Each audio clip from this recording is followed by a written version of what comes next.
Look, Dunstan, you know how hard it is to place kids once they get close to 18. You're almost 16, well beyond the age that we can adopt out most kids, and this might be your last shot at a family.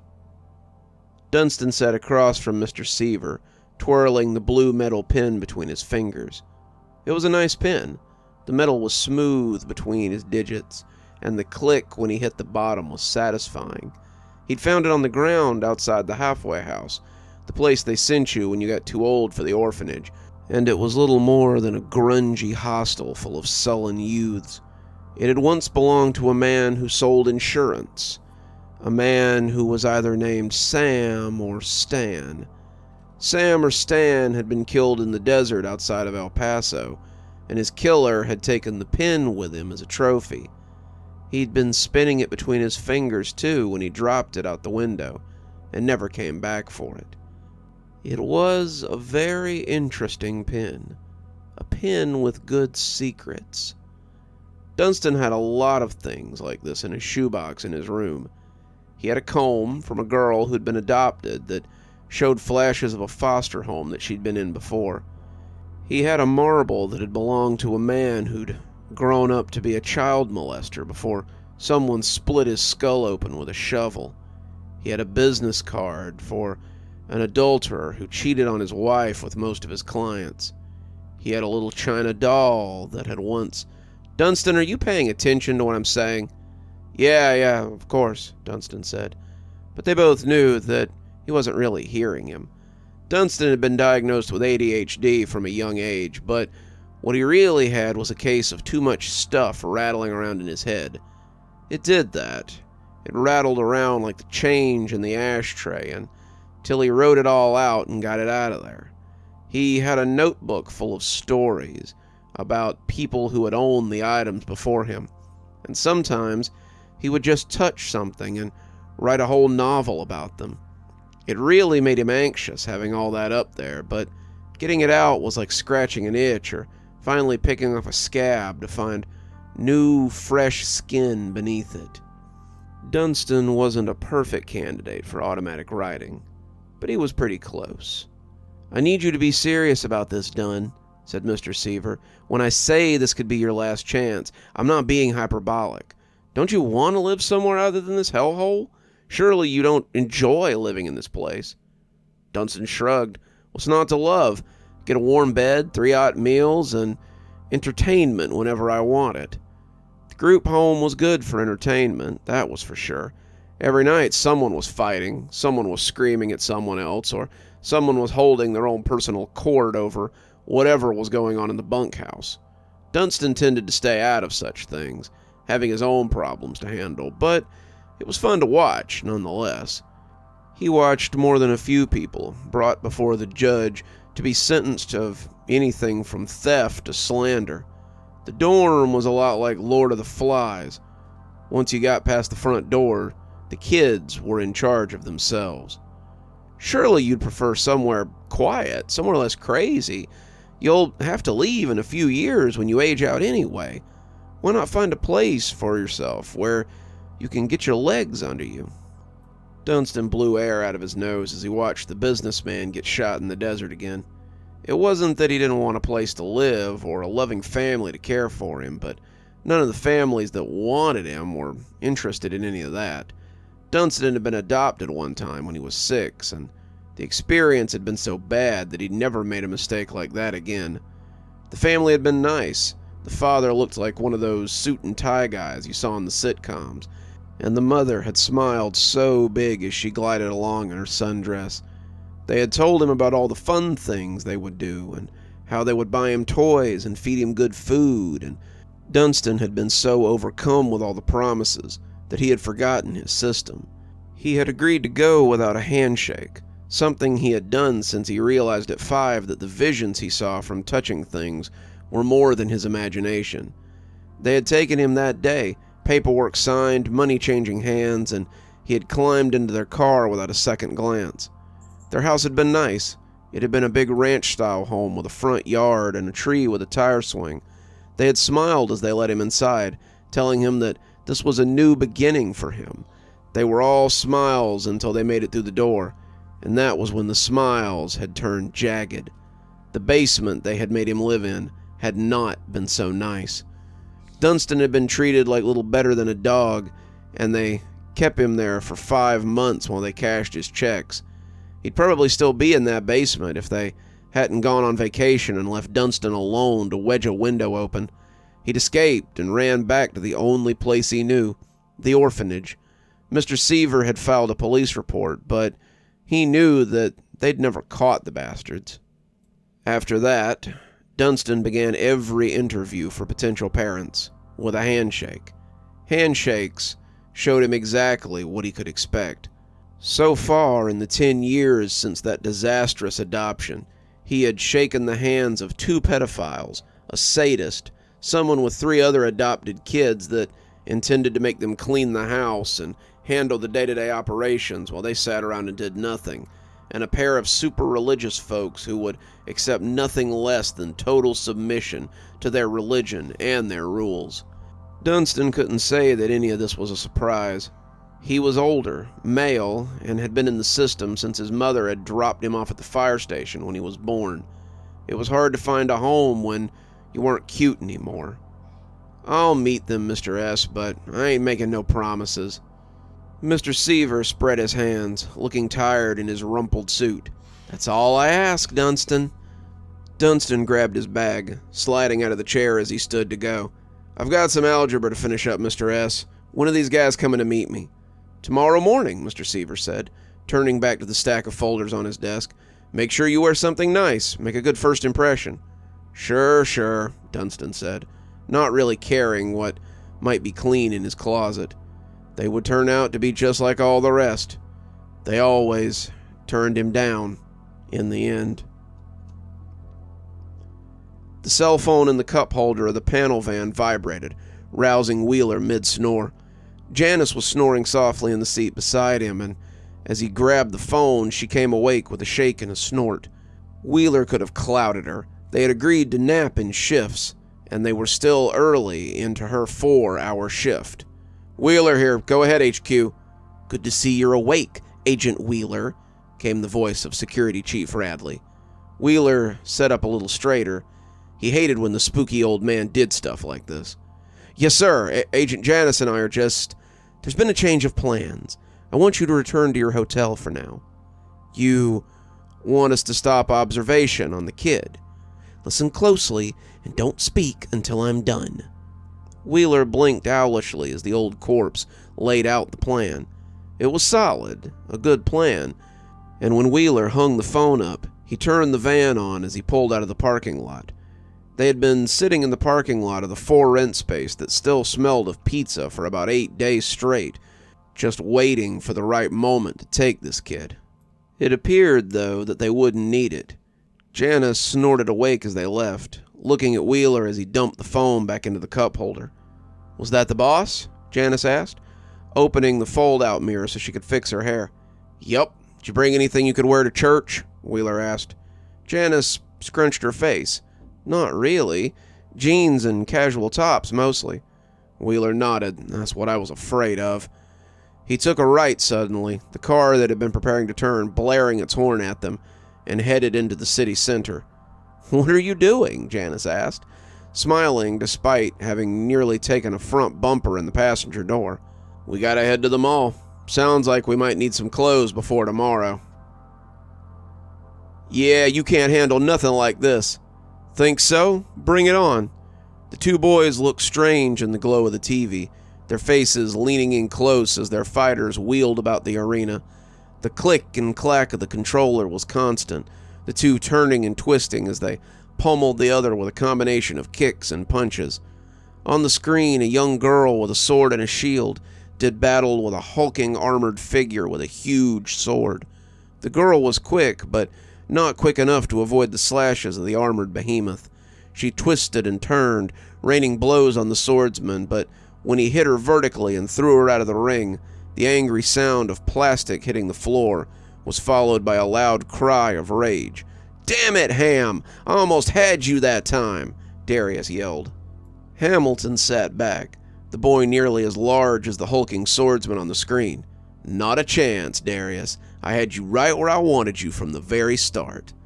Dunstan watched it all with detached amusement, the fight between these two something of a daily occurrence. Hamilton was a long-timer, like Dunstan, and Darius had been here for about 6 years. They had fallen in together because they were all at that age where they would have to pack their crap and seek other prospects soon, and Dunstan could think of worse roommates than these two. That was something that was still 2 years away, though, providing none of them got adopted before then.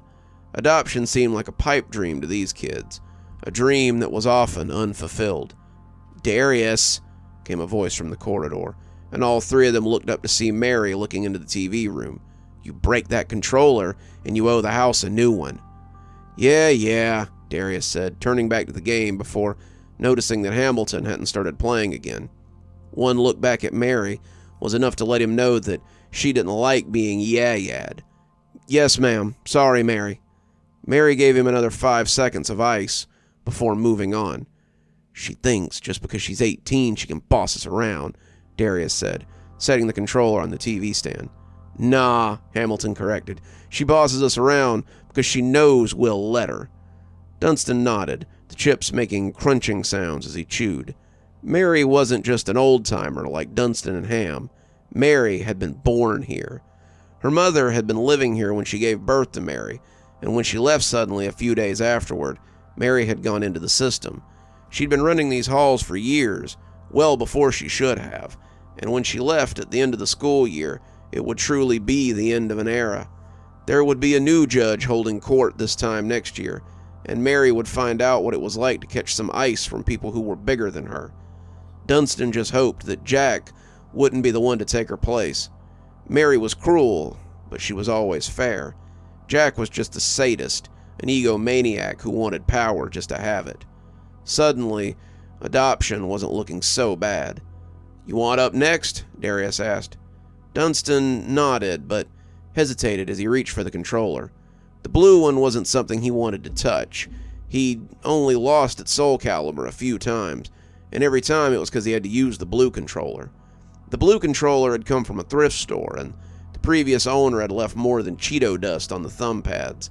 He had smacked his kid brother over a game one night, the kid barely old enough for middle school, and he must have liked it because he went right on smacking him till the kid was dead. It was hard to concentrate on something when you could see that kind of brutality slithering through your skull, and Dunstan had gone and dropped $15 at the vintage game kiosk the very next day to get his own controller. New stuff didn't have things like that attached to it. "Not with that one," Dunstan said, reaching towards Hamilton. "Gimme." "Come on, man," Ham winced. "You always get the new one." "I paid for it, man. Buy your own, and you can say who uses it." Hamilton blew out an exasperated breath, but handed it over as he swapped controllers. The rubber grips felt smooth under his thumbs, the buttons still possessing some click as he settled in for a game. Hamilton took the seat next to him, continuing his play as the beefy warrior. Dunstan chose a busty woman with a whip made of chains, and as the game began, Hamilton effortlessly maneuvered him around the ring. "So, heard you might be getting out tomorrow," he said, swiping at the woman in the skimpy costume. Dunstan was unfazed and easily stepped out of the way of the massive sword as it came within inches of his character. "Yeah, maybe." Dunstan's character rolled out of the way of another swing. "You gonna go?" Dunstan narrowly missed another one, dealing a few glancing blows before moving away again.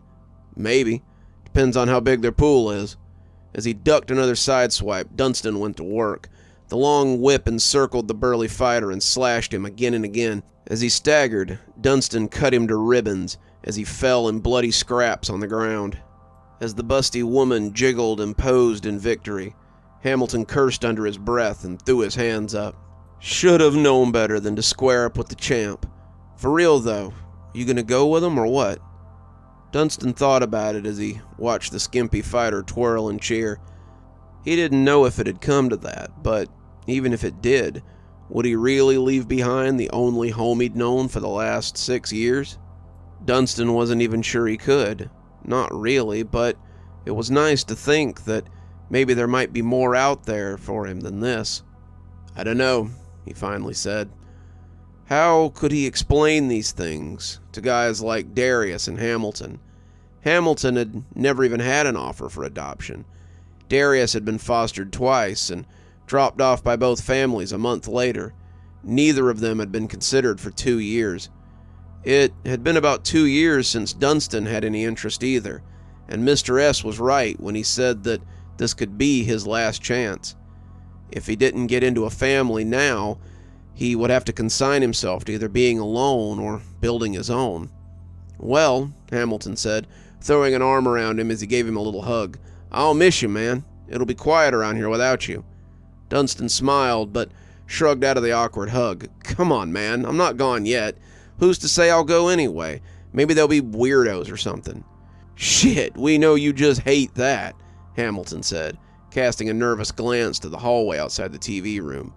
Mary liked to lurk sometimes, and cussing was likely to earn you a smack upside the head. Dunstan laughed, picking up the controller and asking Darius if he wanted a crack at the champ. An hour and several undefeated matches later, Delilah and Grace wandered in and asked if they could watch cartoons on the TV. Hamilton and Darius were getting tired of losing by that point and surrendered the old fuzzy set along with the sagging couch to the girls. The couch looked like something you'd find in an old person's house, but the kids in the system didn't usually get nice things. The couch, the TV, the PS2, it was all from Goodwill, just like the clothes they wore. The city had been cutting budgets, as Mr. S liked to say, and belts were tightening all around. Any tighter around here, Dunstan thought, and they'd have to tuck their pants into their rib cages. "Want to go shoot some hoops?" Darius asked. "Sounds like a plan," Hamilton said, but Dunstan shook his head. "Nah, I got homework I need to finish.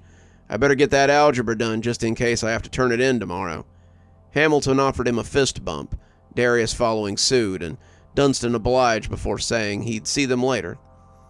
Dunstan walked down the dirty corridor of the group home and found the room he shared with Hamilton and Cage and some other kid whose name he hadn't bothered to remember yet.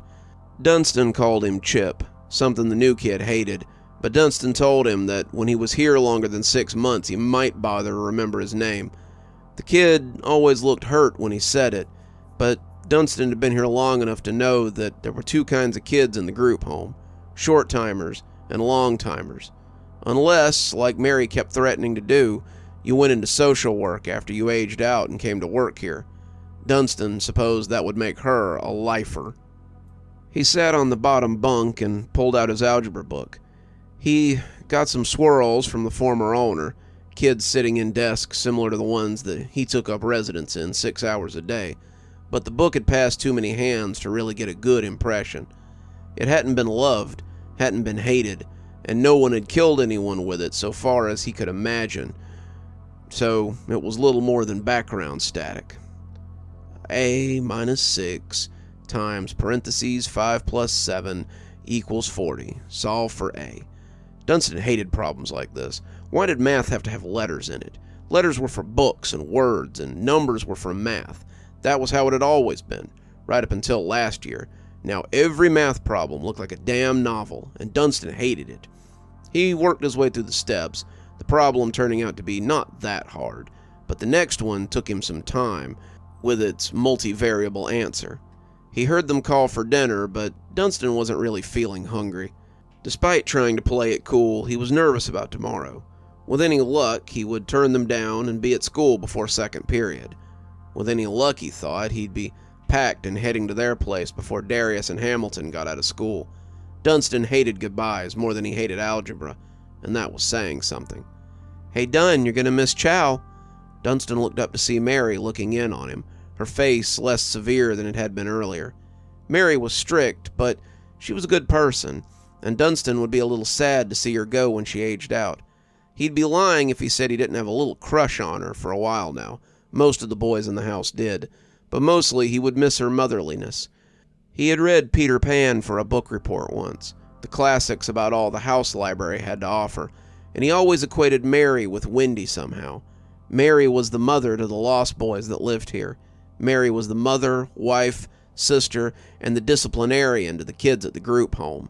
And without her, who knew how this place would run? "I'm okay. I got some homework I need to finish before I turn in." He thought she would leave him then, but he could feel her staring at him as he tried to get back to his work. "Are you nervous about tomorrow?" she finally asked. Dunstan started to feed her the same line he'd given to Hamilton, but found that he couldn't. He could play it cool with his friends, but not with Mary. "A little." "Want to talk about it?" she asked, coming to sit on the bed beside him. He could smell her perfume as she came into his space, and he tried not to be creepy. "I don't know if I want to be adopted anymore." Mary laughed. "Then, sugar, you're in the wrong place." I know, Dunstan said. "Everyone wants to be adopted, but..." He tried to put it into words, but kept coming up with nothing. "You're afraid that they'll just hurt you again, like the family did when you were young," Mary said. "I'm afraid that being hurt is what I deserve at this point for getting my hopes up," Dunstan said, and the tears that came sliding out were far from showy. He was suddenly enveloped by her, Mary pulling him against her as the two embraced. She smelled like fruit, like spice, and her hair was soft when it touched his cheek. He thought she might be crying too, just a little, and when she pulled back to look him in the eye, Dunstan felt a warm pang for the woman he had never known, a woman who hadn't wanted him, but still thought enough to leave him somewhere that he'd be taken care of. "Dunstan, you're a fine young man, and you deserve to be loved. I can't promise that this family is going to be the end of your search, but do me a favor and give them a chance. I know how hard it is to wonder if you're worthy of love, worthy of a family. We all deserve that chance, though. Some of us just aren't lucky enough to get it." She slid back a little, wiping her eyes as Dunstan tried not to notice. He wanted to pull her back to him. He wanted to kiss her. He wanted to assure her that she was worthy of love too, but he couldn't bring himself to do any of those things. He was just as confused and scared and sad as she was, and by letting him see the vulnerable girl that lay within her, Dunstan was unsure of what to do in the face of her vulnerability. In the end, they sat there for a few seconds in silence before she got up and smoothed the blanket out where she had creased it. "I've got to go make sure the older kids don't hog all the dinner. I'll bring you some a little later if you like." She left then, leaving Dunstan with the smell of her perfume and a warm feeling in his chest that wouldn't leave for several hours. Tomorrow was indeed going to be an interesting day. "Ugh, I think I'd rather just snatch this kid on the way to school," Wheeler groaned as he tried to tie the infernal tie that they had given him. Janice snorted as she helped him, getting it right on the first try as she made it look natural. As she moved away, Wheeler saw that she was wearing a plum-colored dress that showed off just enough curve to be cute, but not enough cleavage to be inappropriate. It was a picnic dress, a church social dress, something that showed off just enough for a taste, but not enough for a good snack. It didn't stop Wheeler from wanting another taste, though. "Dress looks good," he commented, loosening his tie so he could stage it for tomorrow morning. "But it'd look better on your floor, huh, big boy?" He turned to find that she had slid out of it, revealing nothing beneath but bare flesh. His own clothes were folded over the sink a moment later, the two making use of the hotel bed for more than sleeping. An hour after that, they were lying side by side in the double bed, staring at the ceiling as the TV played something inane. "I guess the dress was to your liking then," she teased, rolling over to cuddle against him. "I was more interested in the person wearing it," Wheeler said, kissing the top of her head. The two were quiet for a minute, Wheeler wanting a cigarette more than life itself. He always liked to smoke after he'd finished. There was something about having that nicotine high while you were still cresting in the afterglow that really did it for him. It was the perfect cap-off, and if they had been in his house in Brewster, he'd have gone out on the balcony, as naked as the day he was born to have one. The closest neighbor would have to report him for indecency through a telescope, and that was just the way that Wheeler liked it. "Better hope you didn't leave more than memories behind," she joked. "We could get in a lot of trouble if you did." Wheeler sighed. She would have to bring up something like that. "It's what I love about you, Janny. You really know how to bring me back to reality." "I was just saying, you know how the site feels about washouts hooking up. Like these kids aren't screwing like rabbits half the time while they're at the site anyway," Wheeler scoffed, rolling out of bed out of her suddenly cloying embrace as he looked for his jeans. "That's different," she said, sitting up on one elbow as the comforter helped her retain her modesty. "Those kids are probably going to graduate. Washouts don't get the pleasure of going to the next level." He found them, telling her he was going to smoke. What she said next stopped him in his tracks, though. "I was pregnant once. Did you know that?" He had stopped about 3 easy steps from the door, and he really wanted to walk out of it and smoke on the walkway. Anything would be better than this conversation, but his curiosity was piqued. "Nah, I didn't. It was after I washed out. I was in college for a while, but I came back to the site after washing out of that, too. Just wasn't a good fit for civilian life, I guess." Wheeler could relate. He'd spent 4 years in the Army, but all 4 had felt like a lie. He had risen in the ranks, going as high as corporal, and when they offered to make him a sergeant, he had told them that he was ready to end his career. He'd spent 4 years living with imposter syndrome, and when Ridley had called him to see if he was ready to come home, it was like hearing the voice of God. He hated the old man, but Ridley, the site, the other washouts, they were all comfortable to him.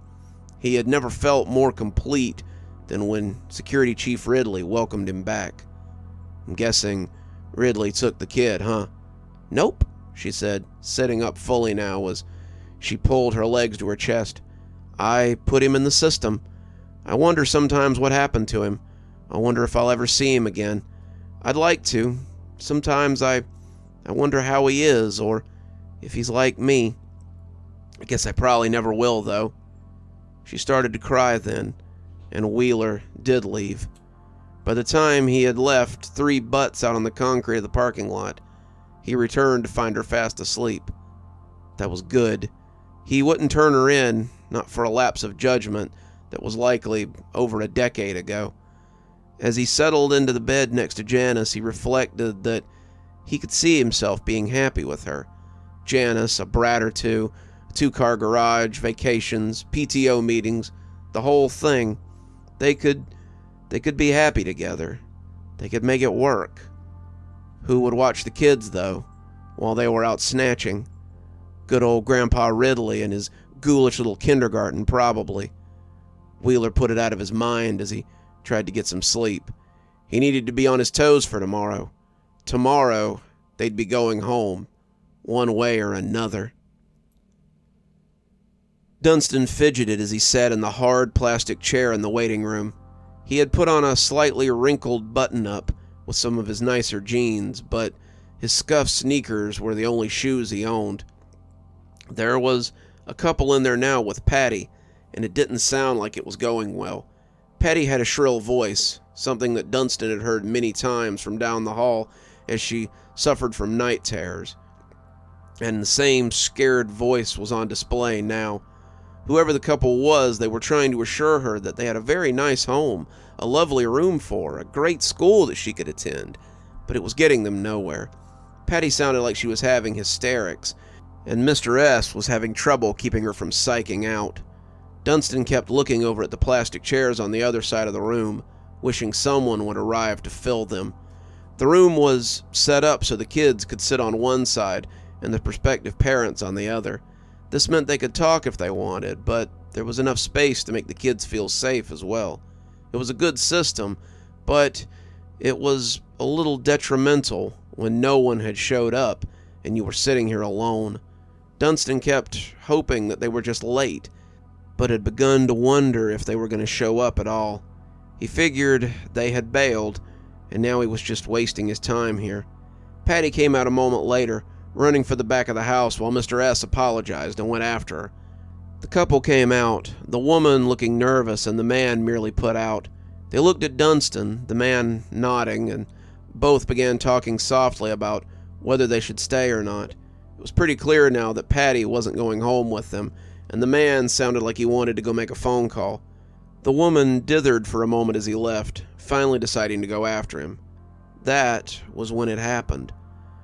The back of her shoe snapped like a twig, and she stumbled as she spilled her papers across the tile floor. She cussed quietly as she bent down to get them, and Dunstan had gone to his knees to help her before he could think better of it. "Let me help you with that," he said, putting on his best talking to grown-ups voice as he scooped up the forms.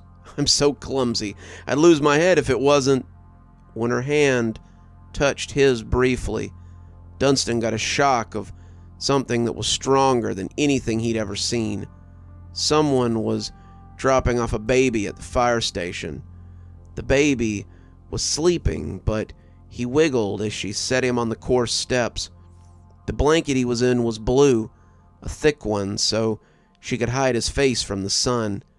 He started to cry as she left, and she looked back only once before running off in a hurry.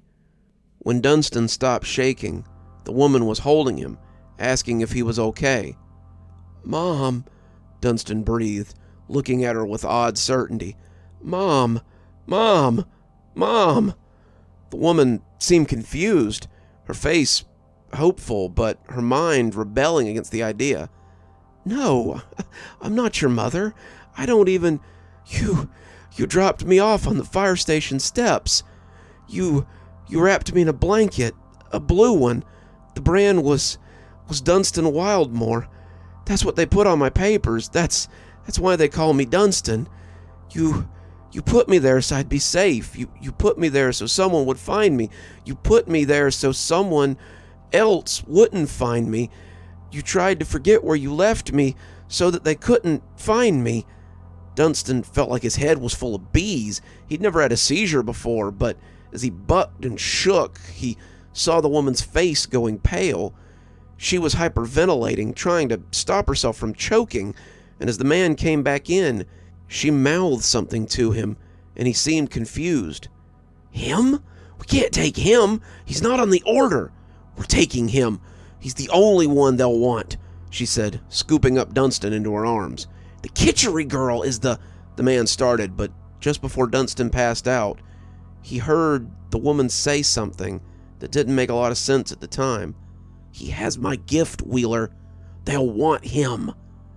Everything went black as they hurried him out of the parking lot.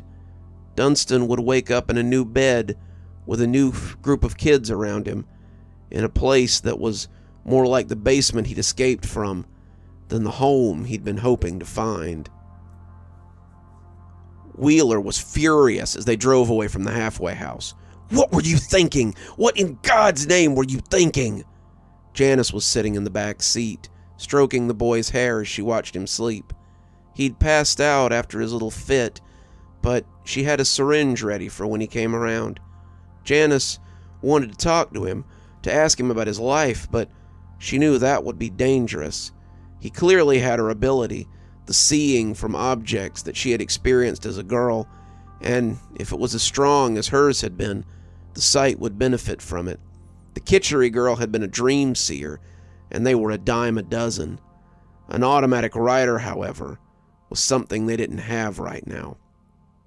"He's my son," she said, feeling certain of it as they drove away, "and he's coming home now."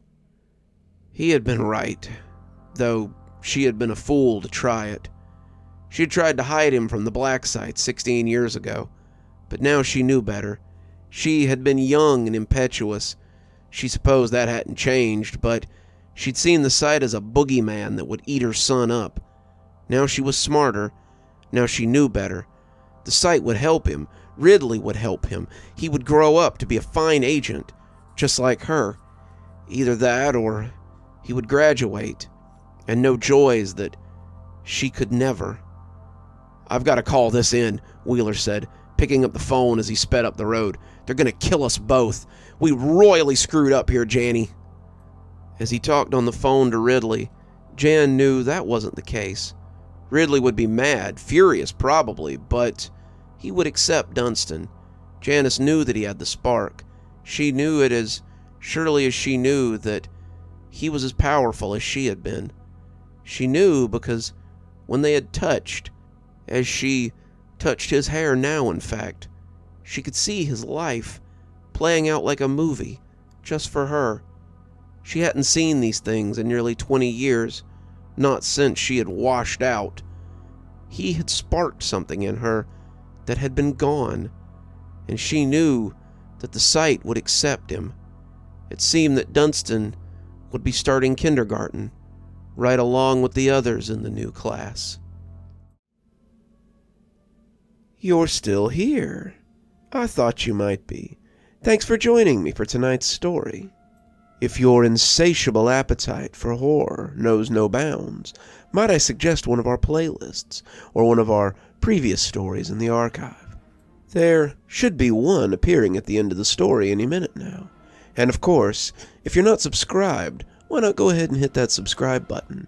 Maybe hit that notification bell so you don't miss any of the spooky things that we do here. If you prefer your horror a little more analog, you can always pick up one of my books. There's a link below to my latest, and it'll take you to all the great things that I've posted on Amazon. For my book lovers in the audience, I always suggest coming on down to Patreon so you can become part of my ghostly reader tier and get a book anytime I write one, which is usually about twice a year. Speaking of my patrons, let's go ahead and thank them, shall we? Thanks to Unicorn Hollow for being our spooky ghost contributor. Thanks to Janet and Lady Vengeance for being our spooky skeleton tier contributors. Thanks to Hi Stacy, Winter, Xaronan, Emily Coltsfoot, Stephanie Carrington, Marianne Schuler, Tyler Parker, and Jennifer Damron for being our ghostly reader tier contributors. Thanks, everyone. We just couldn't do the show without you. If you think you might like to support the show in a more monetary fashion, come on down to Patreon. I have many tiers. I'm sure you'll find one that suits you best. I always recommend the Ghostly Reader tier, since you get a signed book anytime I write one on your doorstep. But I have many tiers, and again, I'm sure you'll find one to suit you. And as always, thanks for stopping by. Dr. Plague, signing off. Have a wonderful evening.